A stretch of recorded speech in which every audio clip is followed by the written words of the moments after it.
ating mga balita sa Kamara at Senado. Sa landslide na boto, in-impeach na ng Kamara si Vice President Sara Duterte. 255 ang pabor, 26 ang kontra at 9 na abstain. Sa Senado naman, iniluklok si Senate President Alan Peter Cayetano ng bagong mayorya. Bahagi niyan si Senador Bato de la Rosa na nagbabalik sa Senado makalipas ang ilang buwan pagtatago. Pero hindi pa tapos sa mga ganap dahil ayon kay dating Senador Antonio Trillanes IV, may ICC warrant of arrest na laban kay De La Rosa. Magandang gabi po, Luzon, Visayas at Mindanao. ICC arrest warrant para kay Senador Bato de la Rosa nga ang latest sa sunod-sunod na gulatan sa Senado. Bit-bit ni dating Senador Antonio Trillanes IV ang umano'y kopya niyan pero hindi na isilbi. Nadapa pa nga si De La Rosa ng habulin ng mga NBI agent sa isang punto pero hindi pa rin naaresto. Mula po sa Senado, nakatutok live si Ian Cruz.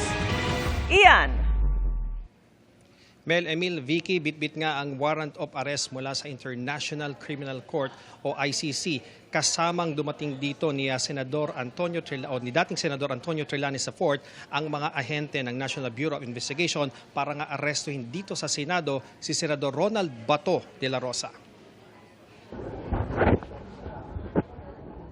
Habang naka-lockdown ng Senado, ipinakita sa media ni dating Senador Antonio Trillanes IV ang bitbit niyang warrant of arrest laban kay Senador Ronald Bato de la Rosa mula sa ICC.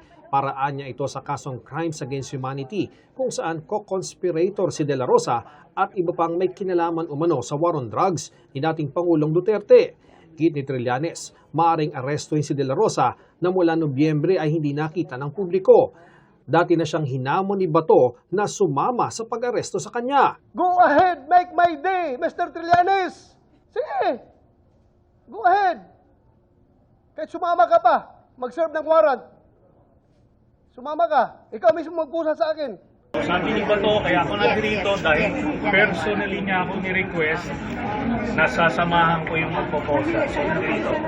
Nasa Senado si De La Rosa para dagdagan ang bilang ng bagong mayorya na nagluklok kay Senador Alan Peter Cayetano bilang Senate President. Sa plenaryo, kinwestiyon ng mga bagong majority senators ang ginawa ng mga taga-NBI kay De La Rosa. How can we allow other people to wrestle or even not to let him or preventing him to enter this august chamber?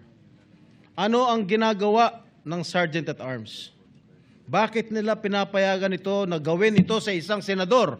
I requested the Sergeant at Arms when we were on break before you elected this representation to review the footage of the CCTV. Antonio Trillanes and some NBI operatives are still at the library, Mr. President. May I move that the Sergeant at Arms remove these people from the vicinity of the Senate. Paliwanag ni Cayetano, welcome si Trillanes dito bilang dating senador, pero giit ni Bato, kasama umano ito sa harassment. It's part of the harassment. So Kasama niya. You gave me that Siya answer. ang nagawa sa NBI na harangin ako dito. So Bakit natin hayaan siya nandito siya? Yung nag-asulto sa iyo, hindi dapat pakawalan. Dapat dalin sa for inquest. No?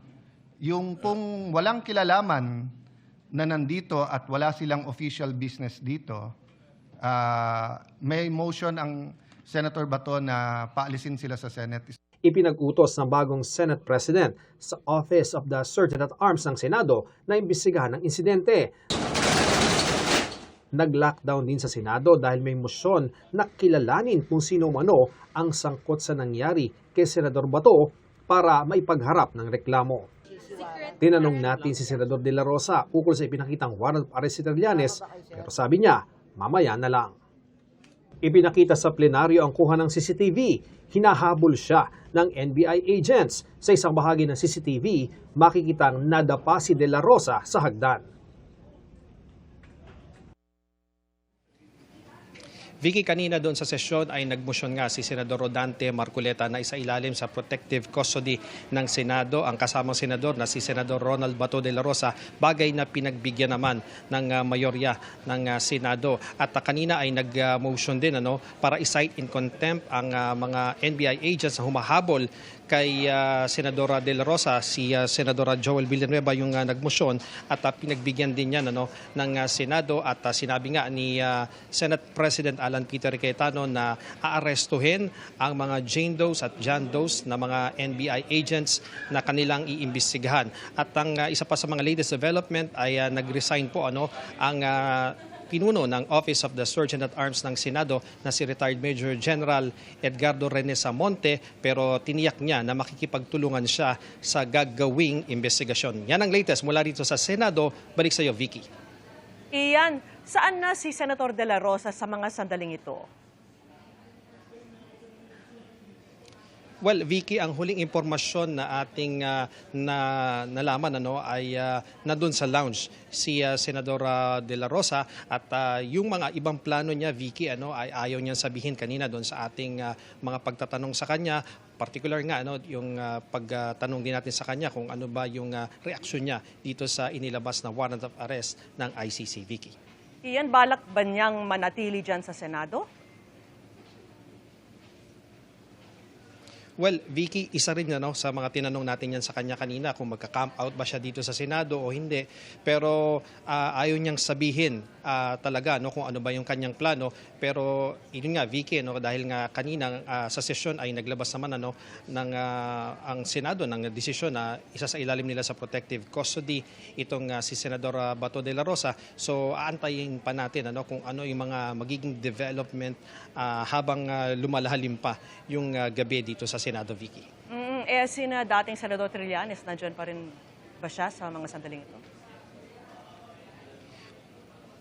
Well, Vicky, hindi natin nakita nung bago tayo sumahimpapawid. Pero yung mga agents, Vicky, nandoon sila sa bandang likuran natin. May hallway kasi dyan, papunta nga doon sa lounge, kung saan naroroon si Senador Ronald Bato de la Rosa. And ang nakita natin, nandoon pa rin yung mga NBI agents at lumapit na rin kanina, mga bandang alas 6 ng gabi, ay lumapit na rin doon yung mga ilang elements ng OSAA, o ng Office of the Sergeant at Arms. At ang tinanong natin, yung mga taga-OSAA, kung kailan na-arestuhin yung mga aresto dapat ng mga taga-NBI, ang sabi nila ay naghihintay pa sila ng order mula sa kanilang pinuno, Vicky. Ang atmosphere naman ngayon sa Senado, kamusta, Ian? Naku, Vicky, talagang tensyonado, dahil nung unang lumabas nga si Senador Ronald Bato de la Rosa, talagang nasa taas kami at nasa baba ang session hall. Talagang narinig namin, nagkaroon pa ng sigawan at syempre dito hanggang ngayon talagang maraming mga tao talaga ang nasa hallway pa rin, hindi katulad ng mga nakaraang araw na pag ganitong oras talagang halos wala ng tao naglalakad dito, pero sa ngayon talagang busy ang lahat ng mga tanggapan dito sa buong Senado, Vicky. All right, sige. Maraming salamat sa iyo, Ian Cruz. Sa puntong ito, kausapin po natin live si dating Senador Antonio Trillanes. Magandang gabi po sa inyo, sir. Magandang gabi po sa inyo, Miss Mel, at sa ating mga viewers. Una po sa lahat, inilagay na si Senator De La Rosa sa protective custody ng Senado. At ang sabi po ni bagong Senate President Alan Peter Cayetano, poprotektahan ng Senado si De La Rosa. Ano po ngayon ang mangyayari sa pagsisilbi sa kanya ng warrant of arrest ng ICC? Sir. Ganito po ang ginagawa nila. Mag-create po sila ng constitutional crisis. Pero alam niyo po, yung ginawa ni Senator Cayetano, obstruction of justice yan. Kasi valid warrant po ito ng ICC na transmit via the Interpol na sineserve po ng ating local authorities. At meron po tayong batas, yung Republic Act 9851 na nakalagay po doon na kapag may isang akusado na iniimbestigahan ng International Tribunal sa mga kasong crimes against humanity, genocide at iba pa, ay ang otoridad ay maaring isurrender ito doon sa international court na yon. Nakalagay po yan sa batas, napakaliwanag po yan. Valid yan, hindi yan na-declare na unconstitutional o illegal. So, ito ngayon ang ginagawa nila. Wala pong basihan ang protective custody. Kasi, alam niyo po, nung ako nasa Senado, nung kinancel yung aking amnesty, ay nung walang warrant, hindi pinayagan ako arestuhin. Pero nung nag-issue po yung RTC sa Makati ng warrant of arrest, ako po ay inaresto sa loob mismo ng Senado habang may session. At yun po ang precedence. Pag valid ang warrant, hindi pwedeng pigilin yon. Kaya sila po, they are courting cases to be filed against them for obstruction of justice. Mhm. Pero sir, sa saligang batas po, Article 6, Section 11, nakasaad na a senator or member of the House of Representatives shall be privileged from arrest while the Congress is in session. Para po yan sa mga offenses na may parusang hindi hihigit sa 6 taong pagkakakulong, hindi po ba? Ano po ang epekto ng probisyong ito sa kaso ni Senador De La Rosa? Yun po, nakalagay po doon, 6 years or below. Kasi doon sa kaso ko po, nung ako ay inaresto sa loob ng Senado, ito po ay reclusion perpetua yung penalty noon. Kaya hindi ako na proteksyonan noon ng provision na yan. Ito pong crimes against humanity, ganun din po, life imprisonment ang penalty niyan. Kaya hindi siya pwedeng proteksyonan nung ganyang constitutional provision. Maliwanag naman po ito kung sino nasa tama rito. Ganito lang po, para maliwanag. Ito pong si Bato de la Rosa, ngayon ay nagpapa-victim siya na mode. Pero kung tatandaan po natin, kay siga-siga nitong mamang ito, libu-libong Pilipino yung pinapatay, tapos naghahamon man na sasama daw sa ICC, ngayon kung ano-ano ang ginagawa para iwasan yung pag-serve ng hustisya. Pinakita po kanina dyan sa sesyon ng Senado yung video ng paghabol kay De La Rosa ng mga NBI agents sa loob ng Senado. Ang sabi ni De La Rosa, kasama raw ho kayo doon Ano ho ba talaga yung nangyari ng mga oras na iyon? Wala po ako doon physically, pero sana nga nandoon ako para na-wrestling ko tong mamang ito nadala na sa kotse ng NBI. At kasi nahihiya pa sila Nahihiya pa ho yung mga ibang ahente. Binuli niya, sinigaan niya. Tapos nung nakalusot siya, takbo siya. Hindi pa pwedeng ganyan. Nagpapatay ka ng libu-libong Pilipino, tapos iiwas ka ng hustisya. Di ba ho, ganito, simple lang. Pagka ikaw ay nag-order na patayin, kahit isang tao, murder po yan. Life imprisonment. Ito po, buhay tayong lahat nito. Nung nangyari yan, siya ang PNP chief. At naimbestigahan na po yan ng ICC. Meron certainty of conviction, yung ebidensya laban sa kanya. Kaya nga po, nagpataw ng warrant of arrest. Yun po. Paano po ba kayo nakakuha ng kopya ng warrant? Ito po ay nabigay sa PCTC. Kanina po, nung nag-appear siya. So, ito yung sealed warrant. Ngayon, ako po ay nakikipag-ugnayan sa kanila simula pa po 2017. Di ba? So, simulat sa pool, nagko-coordinate ako sa kanya para nga sa ICC, para nga makakuha ng hustisya yung mga pamilya ng mga nangamatay nung sa EJK no panahon ni Duterte. So hindi ko po binibitawan itong kasong ito until mapanagot natin yung mga may pagkakasala dito. So ibig sabihin po ba niyan, kayo'y nandiyan dyan bilang tugon doon sa sinabi noon ni De La Rosa, go ahead, make my day. Yun lang Yes. ba? But really, you have no, how would you call it? You have no participation in all of this. Wala? Am I correct, sir? Ganito po. Maliwanag po yung hamon niya. Nasamahan ko pa rin yung mag-aaresto sa kanya. Ganun lang po yung kasimple. Kaya ako nandito. Ano pa hong pinag-uusapan doon? Di ho ba? At malinaw din na yung NBI naghabulan pa para lang mag-serve ng warrant of arrest na hawak din ninyo. I mean, you have a copy of the warrant of arrest. Am I correct? May hawak po yung NBI. Pinakita ko lang po sa media. Yes. Yung para imbis na sila po yung harap, ako na po. So yun lang po yun. Pero sila po ang naatasan na mag-serve ng warrant kay De La Rosa. Yes, sila po ay ang competent legal authority Yes. to administer the warrant. Yes. So yun lang po yun. Sinamahan ko lang po kasi Not you, personal yes. request ni Bato. Yun po. Maraming salamat po sa inyo, dating Senador Antonio Trillanes IV. Maraming salamat, ma'am. Sinusubukan po naming makuha ang panig ni Senador Bato de la Rosa sa mga pahayag na yan ni Senator Trillanes. Samantala, kinundina ni Senador Bato de la Rosa ang ginawang harassment daw sa kanya ng mga tao ng NBI sa kanyang pagbabalik kanina sa Senado. Nasaktan ang senador matapos makipambuno sa mga NBI agents na may hawak umanong warrant of arrest para sa kanya mula po sa International Criminal Court. Mula po sa Senado, nakatutok live si Mav Gonzalez. Mav! Emil, may benda sa dalawang daliri si Senador Bato de la Rosa pagpunta niya dito sa Senado kanina matapos ang halos kalahating taon ng pagiging absent. Ang kwento niya sa amin kanina ay hinarang daw siya ng mga taga-NBI at kinailangan niyang makipambuno sa mga ito para lang makapasok dito sa Senado. Dad. It's a crime. This is the worst government.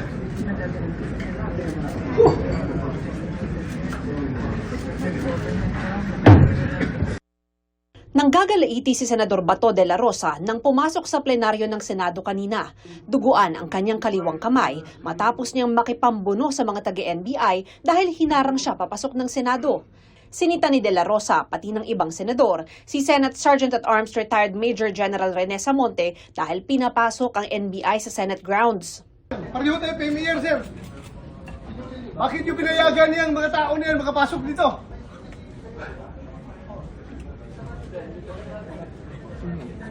Kung ikaw ang senador, sir, ako ang Sergeant at Arms.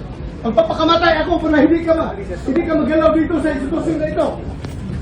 Magpapakamatay ako para sa'yo. Ito ang unang beses pumasok ni De La Rosa sa Senado matapos mapabalitang may warrant of arrest umano laban sa kanya ang International Criminal Court o ICC noong Nobyembre. Kwento niya, ayaw siya papasukin ng mga taga-NBI nang dumating sa Senado bago magsesyon. Pasok ko dito sa baba. May nakaabang na ng mga NBI, mga kasibilyan. Inarang ako at ayaw ako pakyatin. So nakipag-wrestling ko sa kanila kasi pipigilan ako eh. Hindi nagtatawagan na dito. So nakipag-wrestling ko sa kanila para makapasok ako dito. Bakit daw po nila kayo hinaharang? I don't know. Baka ayaw na ako makabuto para hindi mapalitan ang liderato ng Senado. Ano pa bang ibang purpose doon? Bakit po nila hinarang? Hinihinga namin ng pahayag ang NBI kung bakit andun sila sa Senado. Pero ayon kay dating Senador Antonio Trillanes IV, sumama siya sa NBI na magsisilbi umano kay De La Rosa ng warrant of arrest mula sa International Criminal Court. Sa panayam, sinabi ni De La Rosa na dito lang siya nanggaling sa Metro Manila bago pumunta sa Senado. Pero nasa kalikasan daw siya nitong mga nakaraang buwan. Hindi niya sinagot kung nasa Davao siya.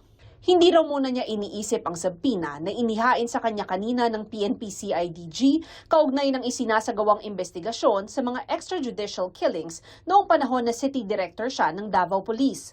Sabi niya, papasok na siya sa Senado mula ngayon. Nang tanungin naman ukol sa umano'y warrant of arrest sa kanya ng ICC, sige lang, basaan dito lang. Oh. Harapin natin. Alam mo, masadyos natin yan lahat.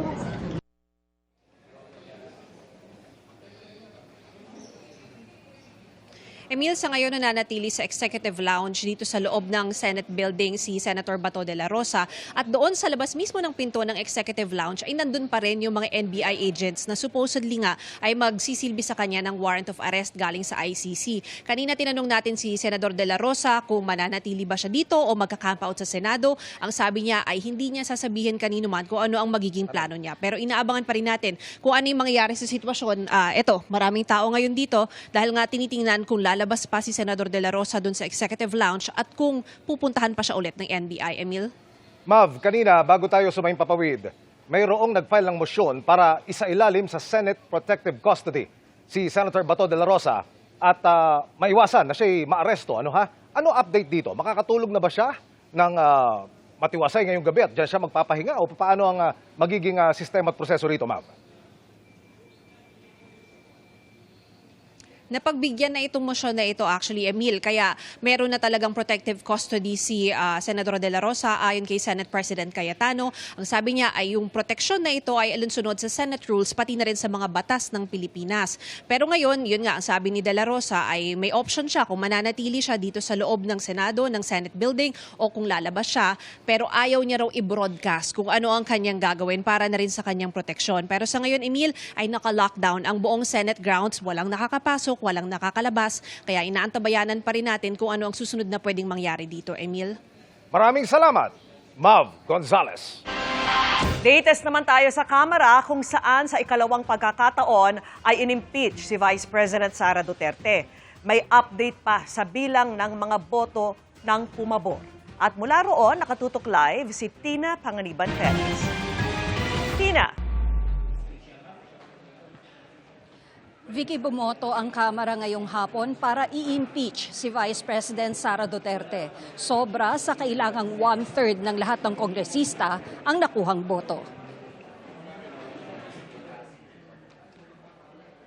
With 255 members voting in the affirmative, 26 against, 9 abstention, House Resolution number 989, together with the findings, conclusion, recommendations contained in Committee Report number 261 are hereby adopted.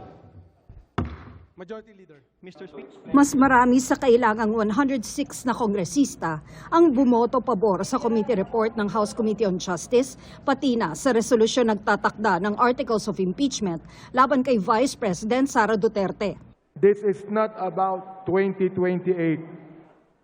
This is not about political alliances. This is about whether we still believe that no one is above the law. Sabi naman ng isang nag-no. Sara Duterte is our nation's most vocal anti-corruption figure, as she is the first one to reveal the massive flood control corruption. Yet instead of congratulating her for these achievements, you instead seek to remove her, as you believe that her presidential ambitions will interfere with the traditional political practices that our nation has grown accustomed to. I will not waste our nation's future, which is why my vote is no. Sa kanyang sponsorship speech, nilinaw ni Chair Luistro kung ano lang ang isyong pagbobotohan nila. Hindi po kami narito upang humatol ng pagkakasala. Hindi rin kami narito upang magparusa. Ang tanong lamang na nasa harap natin ngayon, may sapat bang dahilan upang ipagpatuloy ang paglilitis sa Senado? Kasama sa mga ebidensyang binanggit ni Luistro ang certification mula sa Philippine Statistics Authority na walang birth, death at marriage certificates ang ilang tumanggap ng confidential funds, notices of disallowance ng Commission on Audit, at transaction reports galing sa Anti-Money Laundering Council sa bilyong-bilyong pisong pumasok at lumabas sa bank accounts ng bise at kanyang asawa. Paalala ni Luistro, pera ito ng taong bayan. Kahit wala siya sa pagdinig, pinag-aralan pa rin ng Committee on Justice ang bawat dipensang inilabas ng kanyang kampo. Idiniin pa ni Luistro na maraming kailangang ipaliwanag ang bise. May mga aligasyong pinansyal na kailangan sagutin. May mga dokumentong kailangang ipaliwanag. Kapag ang isang mataas na pinuno ng bansa ay nagsasalita tungkol sa pagpatay sa Pangulo ng Republika, tungkol sa pakikipag-usap umano sa isang assassin, at tungkol sa posibilidad ng karahasan laban sa pinuno ng Estado, hindi maaaring ipagkibit balikat iyon bilang simpleng bugso lamang ng emosyon o ordinaryong alitan sa politika. Isa-isang tinawag ang mga kongresista at inilista ang kanilang mga boto. At sa huli nga ay nanaig ang mga pabor sa pag-impeach kay Duterte. Oo, dahil ang mga ebidensyang iniharap ay nararapat masuri sa isang ganap na paglilitis. Oo, dahil walang sino man, gaano man kataas ang katungkulan, ang dapat mangibabaw sa batas. Nakita natin lahat ang smoking guns, ang bilyon-bilyones na perang dumaan sa accounts ni Vice President Sara Duterte sa kabila ng milyones lang na dineklara sa kanyang salin ang halos kalahating bilyong piso na confidential funds na winaldas niya at marami pang iba. I could go on and on, Mr. Speaker. Ngayon, panahon na panagutin ang nagkasala. To Vice President Sara, see you in the impeachment court.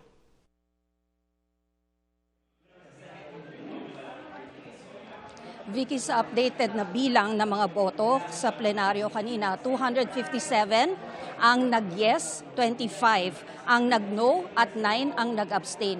Ito na nga yung ikalawang pagkakataong inimpeach ng Kamara si VP Duterte at tulad noong 19th Congress, inendorso ng Kamara ang Articles of Impeachment laban sa bise sa Senado na uupong impeachment court. Vicky? Maraming salamat sa iyo, Tina Panganiban Perez.